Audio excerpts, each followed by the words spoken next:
Naglabas ng panibagong warrant of arrest ang Regional Trial Court Branch 29 ng San Pablo City, Laguna laban sa negosyanteng si Atong Ang at 5 pang akusado sa missing Sabongero case. Para ito sa kasong kidnapping at serious illegal detention na kapwa itinuturing na non-bailable offenses. Sa kabuuan nasa 3 warrant of arrest na ang inilabas ng iba't ibang korte laban kay Ang.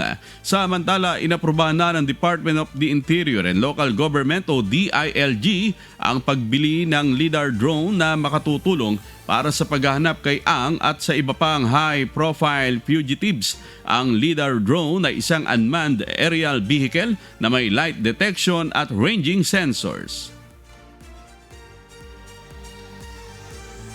Yung LiDAR na yan can penetrate through canopies of trees para makita mo kung ano nasa ilalim ng mga puno.